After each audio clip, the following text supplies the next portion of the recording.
दोस्तों, आज की कहानी है बूढ़ी माँ के टूटते सपने। तो कहानी को सुनते सुनते वीडियो को लाइक और चैनल को सब्सक्राइब कर लीजिएगा। चलिए स्टार्ट करते हैं। अरुणा जी, आपका फ़ोन। वृद्ध आश्रम के प्रबंधक मनोहर जी ने कहा। मेरा फ़ोन? अरुणा सोचने लगी, कौन हो सकता है? आज कोई खास दिन है क्या मनोहर जी? अरुणा ने जिज्ञासा से पूछा। हाँ, आज तो आप लोगों का ही दिन है। हमारा दिन? कह अरुणा ने मनोहर जी से फ़ोन ले लिया। हेलो, हैप्पी मदर्स डे मम्मा, आभास का स्वर सुनाई दिया। अरुणा एक पल को रिसीवर हाथ में पकड़कर स्तब्ध खड़ी रही।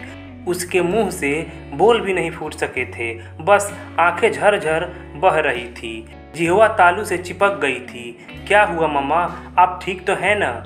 मैं आश्रम वालों को हर माह पेमेंट भेज देता हूँ। Okay, take care. और फ़ोन कट गया। रिसीवर पकड़े हुए कुछ पल यूं ही निःशब्द बीत गए। हो गई बात? मनोहर जी के कहने पर जी कहकर अरुणा ने फ़ोन रख दिया। भारी कदमों से चलती हुई वह अपने कमरे में आ गई। क्या हुआ? क्या व्हाइट हाउस से डिनर का निमंत्रण था? मनोरमा ने चुटकी वाले अंदाज में कहा। हाँ, तो तेरे राम व लक्ष्मण ने नहीं बुलाया क्या? और बुलाएंगे भी क्यों? वे तो तेरे लिए फूलों का गुलदस्ता लाएंगे, घर से पकवान बनवा कर लाएंगे। अरुणा ने भी मनोरमा को छेड़ने वाले अंदाज में कहा और दोनों ही हंसने लगी। अरुणा और मनोरमा दोनों आश्रम में रहती थी और एक दूसरे की अभिन्न मित्र बन गई थी। एक ही कमरे में दोनों रहती थी। अरुणा 5 वर्षों से इस वृद्धाश्रम में रह रही थी। जब आभास अमेरिका जा रहा था तभी उसने अरुणा को इस आश्रम में पहुंचा दिया था, यह कहकर कि माँ, तुम अकेली कहाँ रहोगी? इस आश्रम में तुम्हारे सरीखे बहुत लोग हैं, मन भी लगा रहेगा और उचित अवसर मिलते ही मैं तुम्हें ले जाऊंगा। और फिर वह अपनी पत्नी तथा दोनों बच्चों को लेकर चला गया। तब से अरुणा उस उचित अवसर की प्रतीक्षा कर रही थी जो शायद कभी नहीं आने वाला था। कुछ यही हाल मनोरमा का भी था। वह दबंग किस्म की मुहफट स्त्री थी। बिना सोचे समझे किसी से कुछ भी कह देना उसकी आदत में शामिल था। वह 2 बेटों की माँ थी। दोनों माँ की आंखों के तारे थे।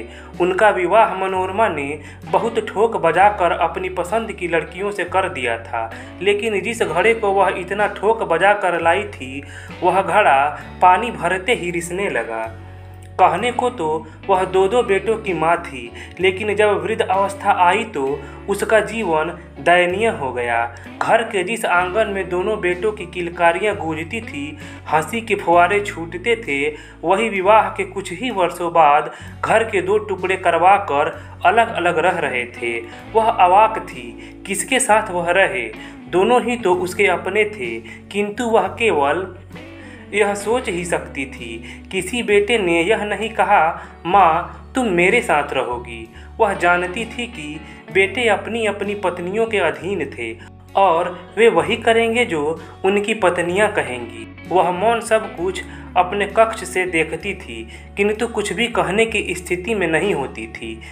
क्या बेटे या बहुएं यह भूल जाते हैं कि कल जब उनकी जीवन संध्या हो रही होगी, जब वे भी आसक्त बूढ़े हो जाएंगे, तब उनका भी यही हश्र हो सकता है। उसे यह भी नहीं पता होता था कि आज किस बेटे के घर से उसके लिए खाना आएगा। कभी कभी तो वह भूखी ही रह जाती थी। माँ का तो बंटवारा हुआ नहीं था। दोनों ही एक दूसरे पर माँ के लिए भोजन उपलब्ध कराने की जिम्मेदारी डाल देते थे। मनोरमा को अपनी परवरिश पर बड़ा नाज था। जब भी किसी स्त्री की दुर्वस्था देखती थी यही कहती थी, पालन पोषण में कहीं कमी रह गई होगी, वरना आज ये दिन क्यों देखने पड़ते।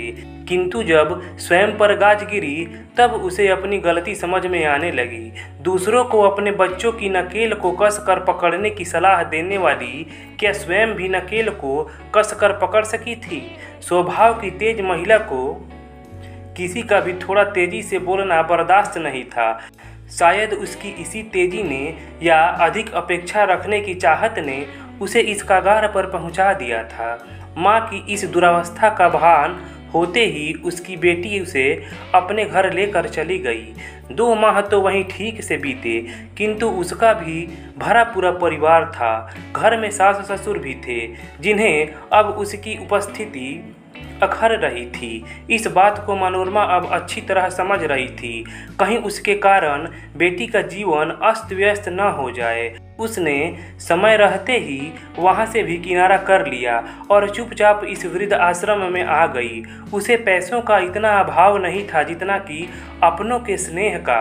मनोरमा अपने विचारों में मगन थी कि अरुणा ने उसे कंधे से झकझोर कर हिला दिया। क्या हुआ? खाने की घंटी नहीं सुनाई दे रही है? चल भोजन कक्ष में, सभी आ चुके हैं हम दोनों के सिवा। आज मिश्रानी ने भरवा करेले बनाए हैं और खीर भी बनाई है। आज तो खाने में मज़ा आ जाएगा, अरुणा ने उसे गुदगुदाने वाले लहजे में कहा। किंतु मन्नो तो चुप थी। न जाने क्यों अरुणा की मनोरमा से इतनी मित्रता हो गई थी, जबकि मनोरमा का रोबीला अंदाज, अखड़ी बोली किसी को भी पसंद नहीं आती थी। किंतु फिर भी दोनों में अच्छा सामंजस्य था। शायद दोनों का दुख एक ही था। यूँ तो आश्रम में सभी रहने वालों के अपने अपने किसी न किसी प्रकार के दुख थे, किंतु इन दोनों की मित्रता, उनका आपसी सद्भावनापूर्ण व्यवहार उन दोनों को एक सूत्र में पिरोए था। दोनों को अपने घर लौटने की आशा थी। अरुणा कहती, देख मन्नू, जब मुझे मेरा बेटा लेने आएगा तब तू भी मेरे साथ चलेगी। मैं तुझे इस आश्रम में अकेला नहीं छोड़ूंगी। हाँ हाँ क्यों नहीं। यदि मेरे बेटे मुझे लेने आएंगे? मन में सोचती, कभी नहीं आएंगे। आना होता तो अब तक आ गए होते। किंतु अरुणा की आशावादी दृष्टि उसमें भी कहीं न कहीं आशा की एक लौ जलाए हुए थी कि शायद कभी उनके बेटों को उनकी ज़रूरत महसूस हो। कितनी बरसातें आई, कितने सावन आए, कितनी होली दिवाली आई, पर वे न आए जिनकी प्रतीक्षा थी। हर वर्ष दिवाली पर अरुणा हर वह पटाखे लाती जो जो उनके बच्चों को पसंद थे, पर पटाखे बिन जले ही पड़े रह जाते थे। हर वर्ष की होली बेरंग ही बीत रही थी। कहाँ गए वो अबीर गुलाल? लाल हरे रंग से भरी पिचकारियाँ। आश्रम में भी होली पर गुजिया बनती, अबीर गुलाल भी आते, किंतु उसे तो अपनी होली याद आती थी।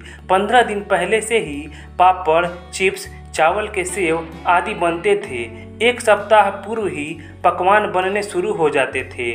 मठरियाँ, काजू वाली दालमोट, तिलपूरी, गुजिया, दही बाड़े और भी न जाने क्या क्या लोग आते थे। उसके बनाए पकवानों को खाकर तारीफ़ें करते थे और उसको लगता था कि उसकी मेहनत सफल हो गई है। कहाँ गए वो सुनहरे दिन? क्या जीवन संध्या इतनी भी बेरंग हो सकती थी? इसकी तो उसने कल्पना भी नहीं की थी। लेकिन अब तो यही सत्य उन दोनों के सामने मुंह बाए खड़ा था। दोनों ही अपने अपने गम में डूबी रहती थी, परंतु एक दूसरे का साथ नहीं छोड़ती थी। जीवन के इस कड़वे सत्य को स्वीकारने के बाद भी मोह भंग नहीं हुआ था उनका। आशा और आशा, यादें और यादें, यही तो धरोहर थी उनकी। मन्नू, मेरा एक काम करेगी क्या? बोलना, ऐसा कौन सा कार्य बाकी रह गया है जो तुझे करना है? मन्नू ने ठिठोली की, लेकिन अरुणा की ओर देखकर सहम गई। वह शून्य में निहार रही थी, जैसे इस दुनिया से बहुत दूर किसी अनजानी दुनिया में विचरण कर रही हो। उसने मन्नू की ठिठोली पर ध्यान नहीं दिया और बोलने लगी, मैंने अपने पोते की बहू के लिए मकरमुख कड़े बनवाए थे। सोचा था उसकी मुँह दिखाई में दूंगी, लेकिन ऐसा लगता है कि उस समय को आने में अभी बहुत देर है और अब तो मेरे पास समय भी नहीं है। सोचती हूँ क्या कभी मेरे जीवन में, शायद नहीं, अब जीवन ही कितना शेष है, कहकर अरुणा सिसक पड़ी।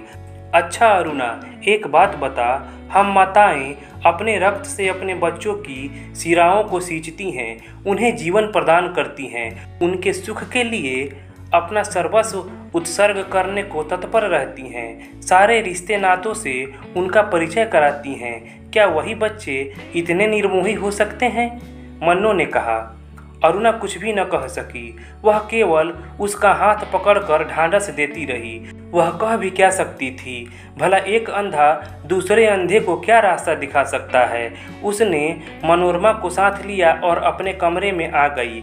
एक छोटा सा बॉक्स खोला जिसमें से नवजात शिशु के लिए छोटा सा लाल रंग का स्वेटर, टोपी तथा छोटी छोटी जुराबें और एक छोटा सा दूध का गिलास निकाला। देख मन्नू, यह मेरे आभास का थोड़ा सा सामान है। मैं जब इन चीज़ों को छूती हूँ तो ऐसा लगता है जैसे छोटा गदगद सा प्यारा गोल मटोल आभास मेरी गोद में खेल रहा है। बार बार आंचल हटाकर बगल में मुंह मारता है। अभी भी इन सामानों से कच्चे दूध की महक आती है। यही मेरी थाती है। कहकर अरुणा बिलख पड़ी। मनोरमा कुछ भी न कह सकी, किंतु विचारों से प्रतिपल वह अपने अतीत में भटक रही थी। जीवन के इस कड़वे सत्य को स्वीकारना ही अब इनकी नियति थी। किंतु मन उस पर कभी किसी का जोर चल पाया है कहीं? बार बार बीते दिनों की ओर ही भागता है। एक संतान के लिए लोग कितने जतन करते हैं, क्या क्या नहीं करते हैं, किंतु क्या देती हैं संतानें उनको सिवा अवसाद एकाकीपन के। वे छोड़ देती हैं माता पिता को तिल तिल मरने के लिए। यह सब जानते हुए भी हम क्यों इस मृगमरीचा के पीछे दौड़ते हैं? जब भी दोनों एकांत में होती थी अरुणा अपने मन की भड़ास निकालती थी, किंतु मनोरमा चुपचाप सब सुनती रहती थी। उसे भी अपने बेटों पर बड़ा गरूर था, किंतु सब मिथ्या निकला। उसकी सोच थोड़ी आध्यात्मिक थी और वह सबको यही सलाह देती थी, किसी से कुछ भी अपेक्षा न रखो। तुम्हारा जो भी कर्तव्य है बस उसका निर्वाह करते रहो। किंतु जीवन की इस संध्या बेला में जब वह एकदम अकेली पड़ गई तब उसे समझ में आया कि उपदेश देना कितना आसान है, किंतु जब स्वयं पर पड़ती है तब सत्य पर से पर्दा हट जाता है। थोड़ी देर में ही दोनों सामान्य हो चली थी। शाम का समय हो चुका था। सभी लोग हॉल में उपस्थित थे। मनोरमा और अरुणा ने सबके बाद में प्रवेश किया। प्रबंधक मनोहर जी ने उन्हें घूर कर देखा। दोनों सहम सी गई क्योंकि वे विलंब से आई थी। आश्रम में मनोहर जी का सभी सम्मान करते थे। यूँ तो वे भी अपनी संतानों की उपेक्षा के शिकार हुए थे, किंतु वे एक पुरुष थे और कर्मठ थे। उन्होंने हार नहीं मानी और इस आश्रम के प्रबंधक बना दिए गए। सभी उनका बहुत सम्मान करते थे। अनुशासनहीनता उन्हें बर्दाश्त नहीं थी। रात का भोजन शुरू हुआ। भोजनोपरांत सभी स्त्रियां मनोरमा को घेर कर खड़ी हो गई।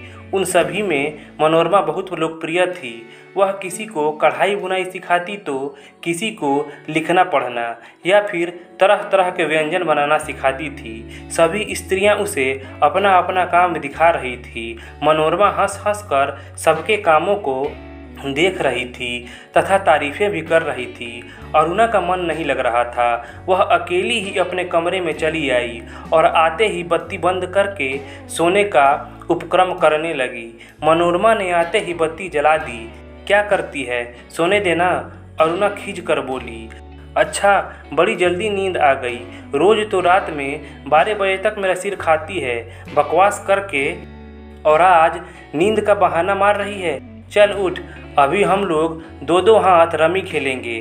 किंतु अरुणा न उठी। चादर के भीतर उसने अपना मुंह छिपा लिया था। ठीक है, मर, जो भी करना हो कर, मुझे क्या करना है। न जाने क्यों हर समय अपनी ही दुनिया में जीती है। अरे क्या तुझे ही एक दुख है?